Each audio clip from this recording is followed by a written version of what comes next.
అందరికీ నమస్కారం. ఈరోజు కథని రచించినది ఇందుచంద్రన్ గారు. వారం రోజులు గడిచింది. మధు కొన్న ఫిష్ ట్యాంక్ ఇంట్లోకి చేరిపోయింది. మెల్లగా వీధిలో ఉన్న పిల్లలతో మధు పరిచయం పెంచుకుంది. వాళ్ళని ఇంటికి తీసుకువచ్చి కలిసి ఆటలాడుకోసాగింది. పెరట్లో ఉన్న జామ, సపోటాలని పిల్లలకి ఇస్తూ రాకపోకలు మొదలైంది.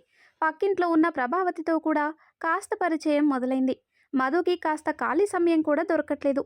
విక్రమ్ నుండి ఏ రెస్పాన్స్ లేకపోయేసరికి ఉత్తరం చదివాడేమో, ఏమనుకున్నాడో, తప్పుగా అనుకున్నాడా అని ఆలోచించసాగింది. ఇంతలో పోస్ట్ అన్న పిలుపు విని గబగబా గుమ్మం దగ్గరికి వెళ్ళగానే పోస్ట్ ఇచ్చాడు. ఆత్రంగా అందుకున్న మధు ఉత్తరాన్ని చదవడం మొదలుపెట్టింది. డియర్ మధు, నువ్వు రాసిన ఉత్తరం అందింది. ఉత్తరం చదువుతున్న ప్రతి క్షణం నేను ఇంట్లో ఉన్నట్టే అనిపించింది. మ్యూజియం లాంటి ఇల్లు అన్నావు, కానీ ఈ ఇంట్లో ఉన్న ప్రతి చిన్న విషయాన్ని జాగ్రత్తగా చూసుకుంటున్నావని అర్థమైంది. నీ ఉత్తరం చదివే వరకు కూడా తెలీదు ఉత్తరం ఇలా రాయాలని. మోబీ బుబ్బాని ఎప్పుడు చూస్తానా అని అనిపిస్తుంది. నువ్వు మొదలుపెట్టిన పుస్తకం నీకు బాగా ఉపయోగపడుతుందనిపిస్తుంది. గడియారాన్ని పగలగొట్టలేదని సంతోషించాలా, లేక నువ్వు చేసే సాహసాల్ని తలుచుకొని భయపడాలో అర్థం కాని పరిస్థితి. మనసు పెట్టి చేస్తే ఏవంటైనా బాగుంటుంది. స్కూల్లో నువ్వు నా బుక్లో రాసిన come out of the forest communicate with others ఇంకా గుర్తుంది.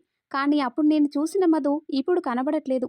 నువ్వు అందరిలా కాదనుకున్నా కానీ నువ్వు అందరిలో ఒకదానిలా మారిపోయావు. నీ గురించే ఆలోచిస్తున్నావనిపిస్తుంది. నీ చుట్టూ ఇంకో ప్రపంచం ఉందన్న విషయం మర్చిపోయావా మధు?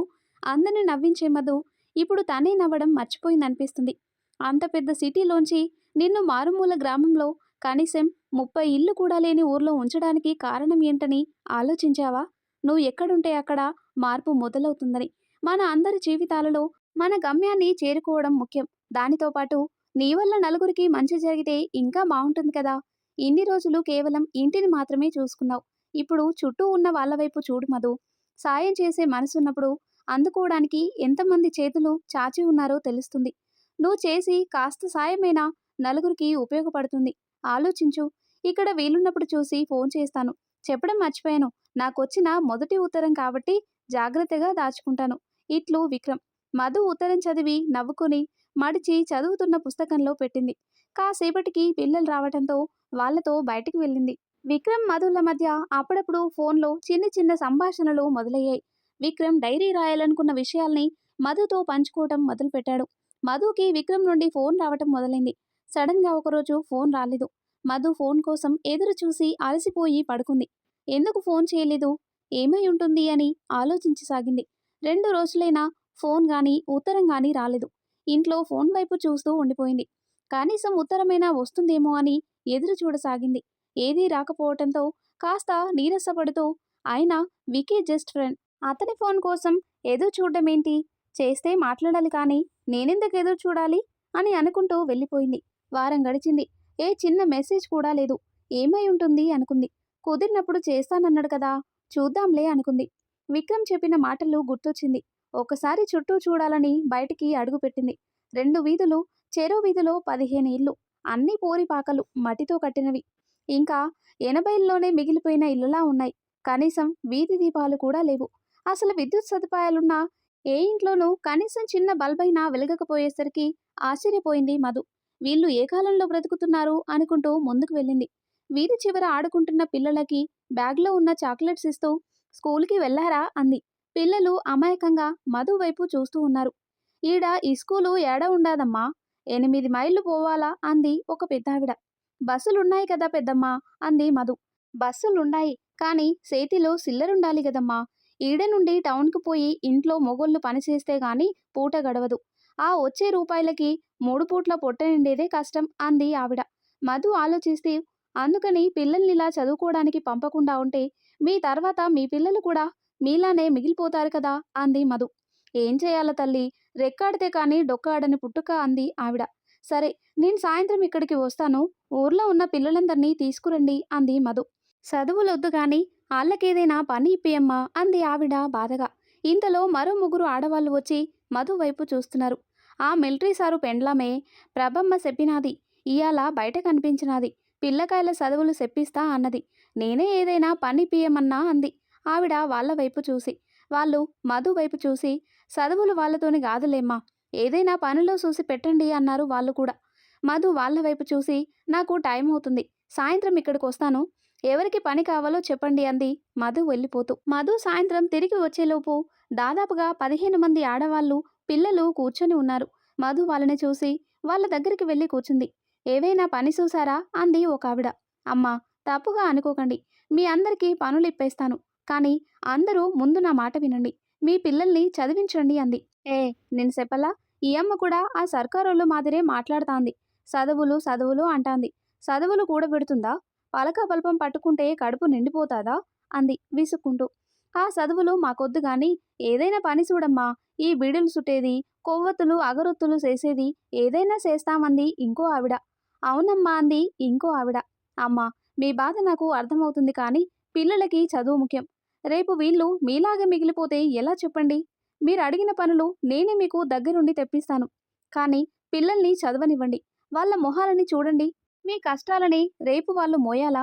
మీ పిల్లలు బావుండాలి అని మీకు అనిపిస్తుంది కదా. మీ ఇంట్లో మగవాళ్ళతో నేను మాట్లాడతాను, ముందు పిల్లలని స్కూల్కి పంపండి, వాళ్ళ చదువు బాధ్యత నాది అంది నవ్వుతూ. అందరూ మధు వైపు అదోలా చూస్తున్నారు. మీలో ఎవరికి స్కూల్కి వెళ్ళాలని ఉంది అంది మధు పిల్లల వైపు చూసి నవ్వుతూ. పిల్లలు బిక్కుమొహాలతో చూస్తూ ఉన్నారు. స్కూల్కి వెళ్తే అక్కడ ఇంకా ఫ్రెండ్స్ ఉంటారు, ఆడుకోవడానికి పెద్ద గ్రౌండ్ ఉంటుంది అంటూ మధు చెప్తూ ఉండగా, అన్నం పెడతారా అక్క అన్నాడు ఒక పిల్లవాడు. మధు మనసు చివుకుమంది. మా ఇంట్లో మధ్యాహ్నానికి బువ్వ ఉండదు, ఆడ బువ్వ పెడితే నేను పోతా అన్నాడు. మెల్లిమెల్లిగా మిగిలిన పిల్లలు వెళ్తామని చెప్పడంతో మధు మనసు సంబరపడిపోయింది. మధు వైపు ఆశగా ఏదైనా చెప్తుందా అని చూస్తున్న ఆడవాళ్ల వైపు చూసి, వాళ్ళకి ఏం చెప్పాలో తెలియక, మీతో పాటు ఇంట్లో ఉంటూ పని చేయడానికి సిద్ధంగా ఉన్న వాళ్ళని కూడా రమ్మని చెప్పండి, ఆల్రెడీ మీకోసం పని చూశాను. క్రొవ్వొత్తుల తయారీ కాంట్రాక్ట్ దొరికింది అంది మధు. ఆడవాళ్ళ కళ్ళల్లో ఏదో తెలియని వెలుగు. ఎప్పటి నుండి మొదలు పెట్టాలా అంది ఒక ఆవిడ. మధుకి ఏం చెప్పాలో తెలియక, అడ్వాన్స్ కూడా ఇచ్చారు, ఇప్పుడు 15 మంది ఉన్నారు కదా, ఈ డబ్బును తీసుకోండి, సామాగ్రి 2 రోజుల్లో తీసుకొస్తాను అంది మధు నవ్వుతూ. వాళ్ళ కళ్ళల్లో కృతజ్ఞత భావం నిండుకుంది. సరే, నేను బయలుదేరుతాను అంది మధు. వెళ్తూ వాళ్ళకి చెప్పిన కాంట్రాక్ట్ గురించి ఆలోచిస్తూ ఇంటికి వెళ్ళి తెలిసిన వాళ్ళని అడిగి తేల్చుకోసాగింది. మధు మనసు ఎందుకో చాలా తేలికగా అనిపించసాగింది. విక్రమ్కి చెప్పాలి అనుకుని ఫోన్ చేసింది, ఫోన్ కలవలేదు. ఈ బిజీ పర్సన్ ఎప్పుడు ఫోన్ చేస్తాడో అనుకుని ఆలోచిస్తూ పడుకుంది. అక్క, అన్నం పెడతారా అన్న మాట పదే పదే గుర్తుకు రాసాగింది. డైరీలో విక్కీ రాసిన మాటలు, ఆకలి బాధని మంచినీళ్లతో సరిపెట్టుకోవడం గుర్తుకు రావడంతో లేచి కూర్చుంది. ఆకలి మనిషికి కనిపించని శత్రువు అనుకుంది మనసులో. పిల్లల చదువు కోసం వాళ్ళకి పని కల్పించడానికి కావలసిన అన్నింటినీ ప్లాన్ చేసుకోసాగింది. ఇంతలో పక్కింట్లో ఆవిడ గుమ్మం దగ్గర నిలబడి పిలవడంతో వెళ్ళింది. రండి కూర్చోండి అంది మధు. ఆమె నవ్వుతూ కూర్చుంది. టీ, కాఫీ అంది మధు. ఏం వద్దు, కూర్చో, మాట్లాడదామని వచ్చా అంది ఆవిడ. మధు ఆవిడకి ఎదురుగా కూర్చుంది. ఇప్పుడే మన వీధిలో వాళ్ళు మాట్లాడుకుంటుంటే విన్నా, నువ్వు అనవసరంగా ఇలాంటి వాటికి కమిట్ అవ్వకు అంది ఆవిడ. అనవసరంగానా? ఇప్పటికే ఆలస్యమైందని నేను ఫీల్ అవుతున్నాను అంది మధు. ఇక్కడ ఏదీ మారదు, ఇక్కడ మార్పు రావాలంటే ఇంకో 10 సంవత్సరాలు పడుతుంది. గవర్నమెంట్ వాళ్ళే మార్చలేని వీళ్ళని నువ్వేం మారుస్తావు అంది ఆవిడ. వాళ్ళ అవసరాన్ని అర్థం చేసుకుని మనం పక్కన నిలబడాలే కానీ మెల్లమెల్లగా వాళ్ళే మారుతారండి అంది మధు.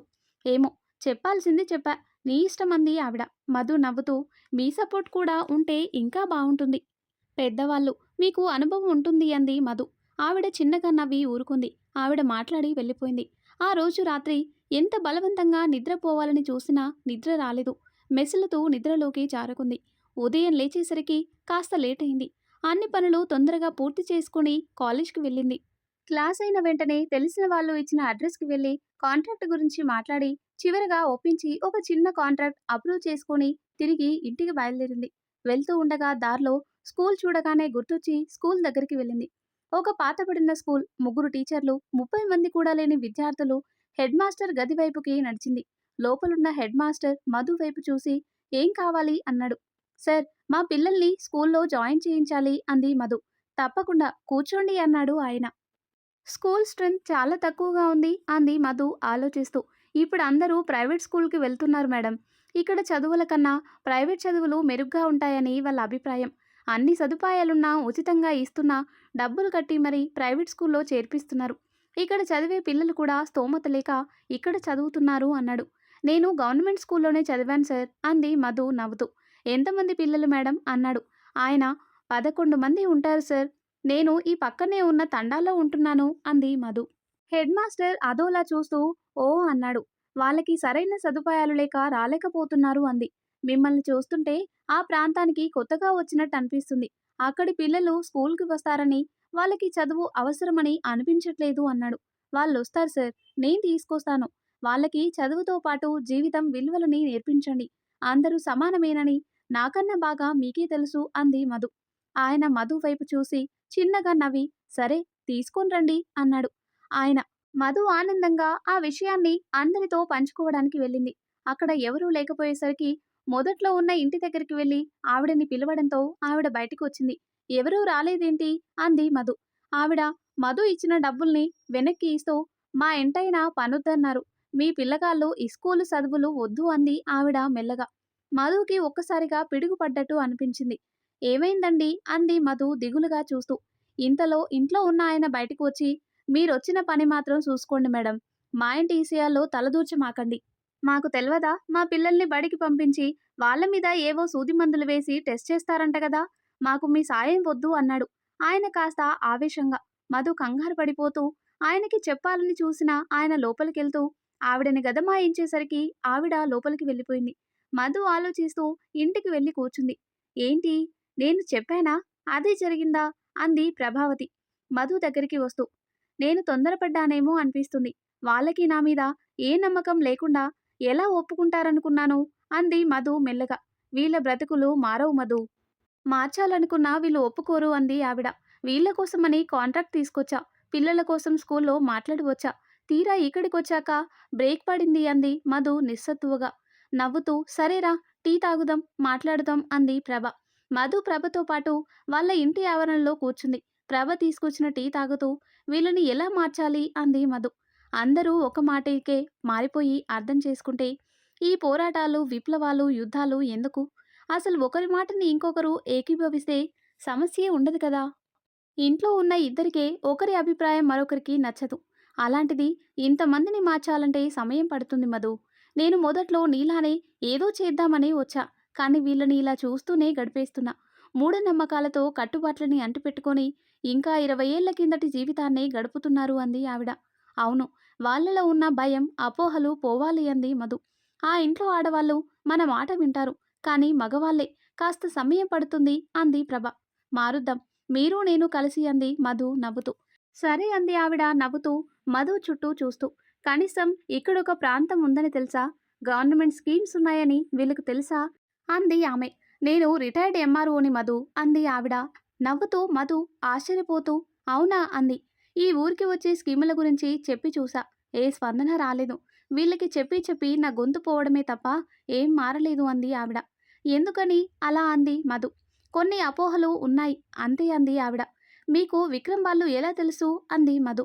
విక్రమ్ నాకు 7 ఏళ్లప్పటి నుండి తెలుసు.